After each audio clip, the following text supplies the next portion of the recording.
Bismillahirrahmanirrahim. Assalamualaikum warahmatullahi wabarakatuh. Baik, perkenalkan saya Areka Ramadhani dan teman saya Lita Ratna Palopi akan mempresentasikan hasil dari kerja kelompok kami yang merupakan proposal karya inovasi berbasis bioteknologi dengan judul OPD Organic Pest Destroyer, sebuah solusi dalam upaya pengendalian hama terintegrasi guna mewujudkan sistem pertanian berkelanjutan di Desa Karalo Kidul. Nah, baik. Seperti ini ya judulnya. Baik, masuk ke latar belakang. Desa Karalo Kidul merupakan salah satu desa yang terletak di Kecamatan Jambon, Kabupaten Ponorogo. Mata pencarian penduduk Desa Karalo Kidul ini adalah rata-rata yaitu sebagai petani. Adapun komoditas terbesar yang dihasilkan oleh masyarakat Desa Karalo Kidul adalah tanaman padi. Namun, produksi padi ini hanya dapat ditanam pada musim-musim tertentu saja. Ketika tidak musim, maka lahan pertanian akan ditanami tanaman palawija seperti jagung dan lain sebagainya. Selain hal tersebut, produksi tanaman padi juga tidak dapat meningkatkan ekonomi masyarakat dikarenakan tanaman padi pada saat penanaman dan perawatan membutuhkan modal yang cukup besar dan terkadang hasil panen juga tidak sesuai harapan dikarenakan adanya serangan hama yang tidak dapat dikendalikan. Oleh karena itu, peneliti mencoba memberikan solusi dengan menerapkan konsep pertanian berkelanjutan yang didukung dengan pembuatan produk pengendali hama tanaman yaitu OPD yang ramah lingkungan. Pertanian berkelanjutan sendiri merupakan pemanfaatan sumber daya yang dapat diperbarui maupun sumber daya yang tidak dapat diperbarui sebagai proses produksi pertanian dengan menekan dampak negatif terhadap lingkungan seminimal mungkin. Proses produksi pertanian berkelanjutan ini akan mengarah pada penggunaan produk hayati ramah lingkungan. OPD yang dibuat oleh peneliti menggunakan bahan alami yakni daun pepaya, daun cengkeh, dan daun sirsak. Adapun ketiga bahan tersebut dipilih karena keberadaannya yang mudah untuk ditemui dan biasanya hanya digunakan sebagai pakan ternak.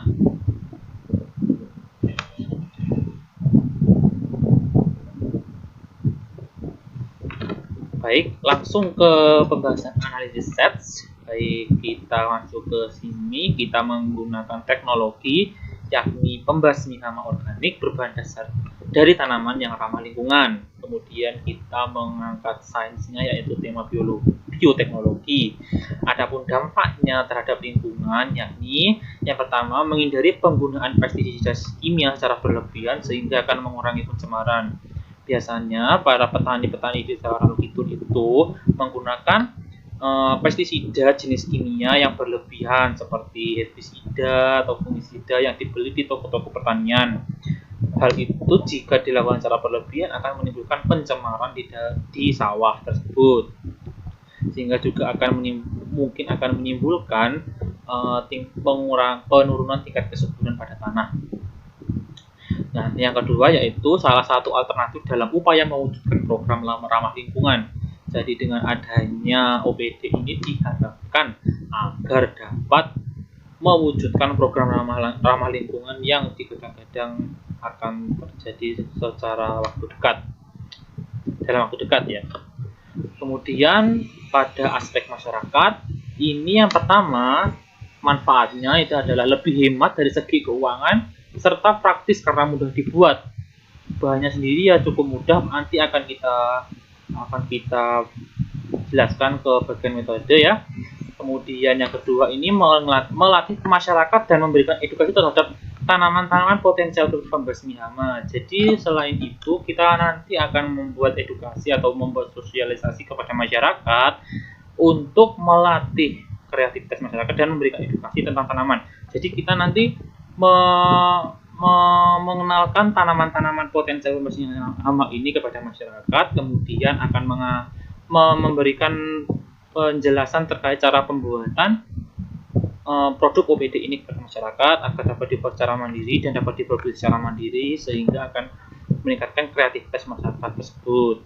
Nah, selain itu juga hal ini akan dapat meningkatkan produktivitas masyarakat desa Karang Kidul.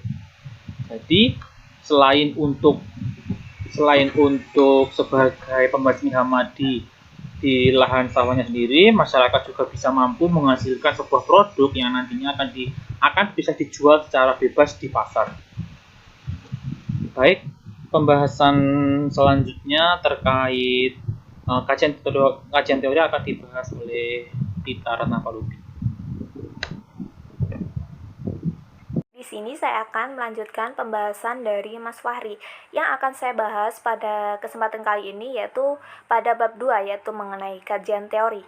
Pada bagian kajian teori ini terdapat 4 pembahasan utama, yakni mengenai ekstrak daun pepaya, ekstrak daun cengkeh, ekstrak daun sirsak, dan pengendali hama organik. Pembahasan yang pertama yaitu mengenai ekstrak daun pepaya.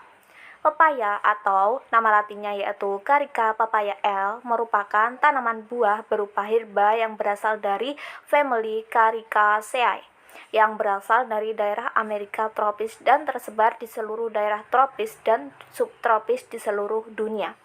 Salah satu negara dengan komoditas terbesar tanaman pepaya yaitu negara Indonesia. Pepaya tergolong tanaman yang tidak bermusim, sehingga dapat tersedia kapanpun. Salah satu bagian tubuh tumbuhan pepaya yang dapat dimanfaatkan selain buahnya yaitu pada bagian daun. Daun pepaya dapat dimanfaatkan sebagai pengendali hama tanaman. Daun pepaya ini mengandung enzim protase seperti pepain dan kemopepain, serta menghasilkan senyawa-senyawa golongan alkaloid, terpenoid, flavonoid, dan asam amino yang berbahaya bagi beberapa tipe serangga. Enzim papain merupakan salah satu enzim yang dikenal sebagai racun kontak yang mana akan masuk ke dalam tubuh hama melalui lubang-lubang alami dari tubuhnya. Papain merupakan enzim proteolitik yang mana dapat mengurai dan memecah protein serta dapat digunakan sebagai bahan baku pembuatan pestisida. Setelah racun masuk ke dalam tubuh hama, racun tersebut akan menyebar ke seluruh tubuh dan menyerang sistem saraf, sehingga dapat mengganggu aktivitas hama tersebut. Senyawa flavonoid dalam daun pepaya berperan sebagai inhibitor kuat pernapasan dan dapat menghambat reaksi oksidasi. Hal tersebut akan menyebabkan terjadinya peningkatan karbon dioksida yang melebihi oksida, sehingga larva akan bergerak aktif dalam mencari udara segar di sekitar. Adapun senyawa alkaloid dan terpenoid dapat menyebabkan serangga mati dikarenakan bersifat toksik. Senyawa tanin dalam daun pepaya dapat menyebabkan gangguan enzim pencernaan si serangga, dan kandungan saponin dalam daun pepaya dapat menurunkan tegangan permukaan selaput kulit larva serta dapat mengikat siklol bebas dalam pencernaan makanan si serangga. Dari kandungan-kandungan tersebut, maka daun pepaya dapat digunakan sebagai bahan baku pembuatan produk pengendali hama.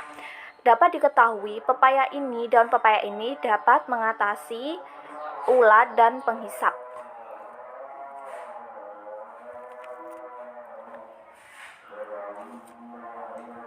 Pembahasan yang selanjutnya yaitu mengenai ekstrak daun cengkeh. Tanaman cengkeh atau Syzygium aromaticum L merupakan tanaman asli yang berasal dari Indonesia. Tanaman ini merupakan salah satu simbol kuat dari negara Indonesia, di mana pada zaman dulu komoditas ini sangat diburu oleh negara asing. Cengkeh merupakan tanaman dengan berbagai manfaat. Tanaman ini dapat digolongkan sebagai salah satu tanaman obat, yang mana dapat dimanfaatkan sebagai bahan pembuatan pestisida alami. Salah satu bagian tubuh tumbuhan cengkeh yang dapat dimanfaatkan sebagai bahan pembuatan pestisida yaitu bagian daunnya. Senyawa metabolit sekunder yang terkandung dalam daun cengkeh dapat digunakan sebagai obat anti jamur. Kandungan senyawa metabolit yang ditemukan pada daun cengkeh yaitu saponin, alkaloid, flavonoid, dan tanin. Selain sebagai obat anti jamur, daun cengkeh ini dapat dimanfaatkan sebagai obat pengendali hama berupa walang sangit. Nah, selain kandungan senyawa tersebut, daun cengkeh juga mengandung senyawa volatile oil seperti eugenol, eugenyl asetat, dan metal eugenol yang berasal dari minyak atsiri yang terdapat pada daun cengkeh. Eugenol merupakan senyawa utama yang terkandung dalam minyak atsiri pada daun cengkeh. Senyawa tersebut dapat berperan sebagai penghambat pertumbuhan ulat bulu. Ulat bulu merupakan salah satu hama yang seringkali menghambat pertumbuhan tanaman, sehingga keberadaannya dapat mengancam para petani di desa Karangluk Kidul. Seperti yang kita ketahui bahwa ulat bulu dapat dibasmi dengan menggunakan pestisida. Namun, pestisida yang sering digunakan petani yaitu pestisida kimia. Kenyataannya, penggunaan pestisida kimia berlebihan akan mengakibatkan alam semakin rusak dan juga dapat menimbulkan penyakit pada manusia. Sehingga untuk mengganti pestisida kimia tersebut, petani dapat menggantinya dengan pestisida alami yang terbuat dari minyak atsiri yang terkandung dalam daun cengkeh ini. Pembahasan yang selanjutnya yaitu mengenai ekstrak daun sirsak. Tanaman sirsak atau nama latinnya yaitu Annona muricata L merupakan tumbuhan yang berasal dari Karibia, Amerika Tengah, dan Amerika Selatan. Tanaman sirsak merupakan tumbuhan yang dikembangkan guna dimanfaatkan buahnya karena kandungan gizinya yang tinggi seperti karbohidrat, vitamin C, dan mineral. Selain buahnya, sirsak memiliki beragam manfaat yang tersebar di seluruh tubuh tumbuhan tersebut, mulai dari akar sampai daunnya. Buah sirsak dapat dimanfaatkan sebagai obat pencegah diare, mak, disentri, demam, flu, menjaga stamina, dan pelancar ASI.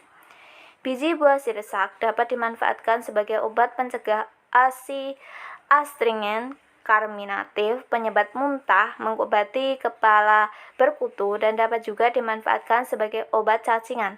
Kulit batang buah di sirsak dapat dimanfaatkan sebagai obat asma, batuk, hipertensi, obat parasit, dan obat penenang. Bagian akarnya dapat dimanfaatkan sebagai obat diabetes dan obat penenang. Bagian daunnya dapat dimanfaatkan sebagai obat penyakit jantung, diabetes, dan anti kanker. Selain dapat digunakan sebagai obat dari berbagai macam penyakit pada manusia, daun sirsak juga dapat digunakan sebagai bahan pembuatan insektisida atau obat pengendali hama organik. Daun sirsak mengandung senyawa acetoginin, yakni asimisin, bulatasin, dan squamosin. Senyawa-senyawa yang terkandung pada daun sirsak tersebut dapat digunakan sebagai obat penolak hama. Penggunaan ekstrak daun sirsak dapat menurunkan daya makan hama ulat sampai pada kematian. Pada konsentrasi tinggi, senyawa acetoginin dapat dimanfaatkan sebagai obat antivedon, sehingga ketika senyawa tersebut masuk ke dalam tubuh hama, maka hama tersebut akan kehilangan nafsu makan. Sedangkan pada konsentrasi rendah, senyawa acetoginin dapat berperan sebagai racun parut yang akan menyebabkan hama mati. Pembahasan yang keempat yaitu mengenai pengendali hama organik. Banyaknya keragaman sumber daya alam yang dimiliki negara Indonesia seperti tumbuh-tumbuhan nyatanya dapat dimanfaatkan menjadi berbagai macam produk yang memiliki nilai jual tinggi. Salah satu contoh produk yang dapat dibuat yaitu obat pengendali hama atau biasa disebut sebagai pestisida organik. Namun, belum adanya kesadaran masyarakat untuk mengolah bahan-bahan tersebut menjadi salah satu faktor penghambat. Padahal jika diteliti lebih jauh, beberapa tumbuh-tumbuhan tersebut memiliki manfaat yang luar biasa. Pengendali hama organik atau biasa disebut pestisida organik merupakan ramuan atau obat-obatan yang terbuat dari bahan-bahan alami dan digunakan untuk mengendalikan hama atau penyakit pada tanaman. Bahan-bahan yang dapat digunakan untuk membuat pestisida organik ini bermacam-macam, mulai dari tumbuh-tumbuhan, hewan, dan mikroorganisme. Bahan-bahan tersebut nyatanya sangat mudah didapatkan di alam bebas sehingga lebih ramah lingkungan dan tentunya lebih aman bagi kesehatan manusia. Jika dibandingkan dengan pestisida kimia, pestisida organik ini memiliki beberapa kelebihan, di antaranya lebih ramah terhadap alam sekitar. Residu pestisida organik tidak bertahan lama pada tumbuhan sehingga tumbuhan yang disemprot menggunakan pestisida organik ini akan aman untuk dikonsumsi. dapat menambah nilai produk yang dihasilkan dan dapat menyebabkan resistensi pada hama. Namun, di samping kelebihan tersebut, pestisida organik juga memiliki kelemahan, di antaranya tidak dapat disimpan dalam jangka waktu lama dan hasil penyemprotan yang tidak bergerak dengan cepat. Bagian tubuh tumbuhan yang dapat digunakan sebagai bahan pembuatan pestisida organik yaitu bagian yang mengandung zat aktif dari kelompok metabolit sekunder seperti alkaloid, terpenoid, fenolik, dan zat-zat kimia lainnya. Bahan aktif yang terdapat dalam tubuh tumbuhan ini dapat mempengaruhi aktivitas hama seperti penghalau, penghambat makan, penghambat pertumbuhan, ataupun sebagai racun mematikan. Pestisida yang berasal dari bagian hewan biasanya diambil dari urin. Nah, pengendali hama organik yang dibuat di sini yaitu menggunakan 3 bahan sebelumnya, yakni daun pepaya, daun cengkeh, dan daun sirsak. Sekian yang dapat saya sampaikan. Pembahasan selanjutnya akan dilanjutkan oleh teman saya. Terima kasih. Kembali lagi dengan saya, Pak Eka Ramadhani, pada pembahasan OPD ini. Kita masuk ke bab metode. Yang pertama yaitu sumber dan pengambilan bahan. Nah, bahan-bahan yang akan kami ambil ini akan kami batasi sebab ada banyak sekali jenis tanaman yang bisa dijadikan sebagai bahan untuk pembuatan OPD ini. Nah, adapun bahan yang akan kami olah menjadi OPD adalah daun pepaya, daun sirsak, dan daun cengkeh serta air. Nah, sumber dari dan pengambilan bahan untuk daun pepaya dan daun sirsak bertempat di kebun atau pekarangan milik warga di Desa Karangan Kidul. Sedangkan untuk daun cengkeh bertempat di kebun atau pekarangan milik warga di Desa Ngrayun. Yang kedua ini adalah pembuatan OPD atau Organic Pest Destroyer.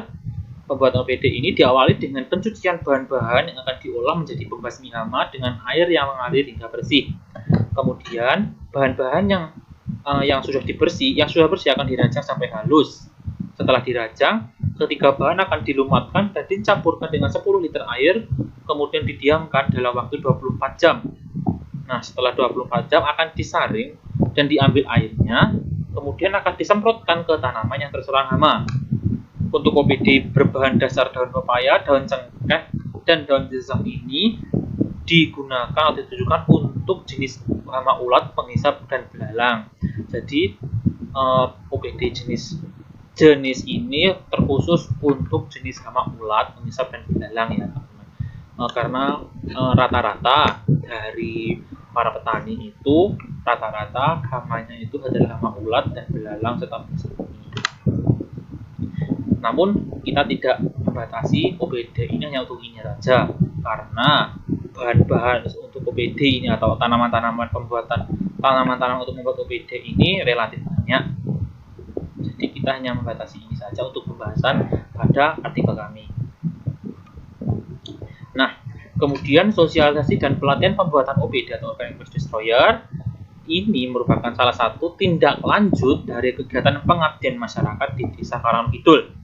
Kegiatan sosialisasi ini bertujuan untuk memperluas sasaran dari kegiatan pengabdian pada masyarakat ini. Sasaran utama dalam kegiatan sosialisasi ini dan pelatihan ini yaitu para petani di Desa Karangan Kidul. Tujuan utama diadakannya sosialisasi dan pelatihan ini yaitu untuk melatih kreativitas masyarakat dan memberikan edukasi kepada masyarakat tentang tanaman-tanaman yang berpotensi sebagai pembasmi hama menggunakan bahan alami yang berasal dari lingkungan sekitar. Nah, adapun tujuan lainnya yaitu untuk meningkatkan produktivitas masyarakat Desa Karangan Kidul. Dengan diadakannya kegiatan sosialisasi dan pelatihan ini, diharapkan masyarakat Desa Karangan Kidul dapat tergerak untuk menciptakan pembasmi hama organik dan dapat juga menciptakan peluang wirausaha baru bagi masyarakat Desa Karangan Kidul. Nah, baik, ini adalah timeline penelitian. Mohon maaf tidak terlihat ya karena tertutup oleh kamera, namun nanti bisa dilihat pada proposal kami. Baik. Yang pertama yaitu dari pengajuan penelitian ini kita menargetkan pada minggu kedua Oktober. Kemudian pengambilan bahan-bahan seperti bahan daun sirsak dan daun cengkeh ini kita targetkan pada minggu pertama dan kedua pada bulan November. Kemudian pembuatan OPD Kemudian pembuatan OPD ini dilakukan pada minggu ketiga bulan November, dan untuk pengujian OPD sendiri dilakukan pada bulan 4, pada minggu keempat bulan November, dan minggu pertama di bulan Desember. Kemudian penyusunan laporannya akan disusun pada minggu kedua bulan Desember. Lanjut. Nah, adapun rancangan anggaran biaya ini meliputi alat penyemprot ya tadi, bahan OPD tadi ya berjumlah 1 unit, per unitnya itu sekitar 130.000. Kemudian daun pepaya kita menggunakan kisaran saja 1 unit itu untuk 10 lembar daun pepaya, nah itu dihargai sebesar Rp5.000. Kemudian daun sirsak 1 unitnya kita misalkan 50 lembar, kita mengalokasikan dana sebesar Rp5.000, dan daun cengkeh ini 1 unit atau 50 lembar juga dengan harga per unitnya itu mencapai Rp5.000, sehingga total untuk pembuatan sebuah OPD ini berjumlah sekitar Rp145.000. Ini bisa fleksibel ya teman-teman, kalau semisal alat penyemprotnya itu sudah ada, jadi ini juga tidak perlu digunakan, atau kalau mungkin dari keluarga kalian ada yang punya ini, jadi kalian tidak perlu membeli lagi. Jadi kalian hanya perlu menyiapkan daun pepaya, daun sisa dan cengkeh serta air. Air tidak kami alokasikan dananya karena bisa didapat dimanapun berada. Kemudian ya, terima kasih. Baik, demikian penjelasan proposal kami. Apabila ada kurang lebihnya, saya dan kawan saya mohon maaf. Akhirnya, wassalamualaikum warahmatullahi wabarakatuh.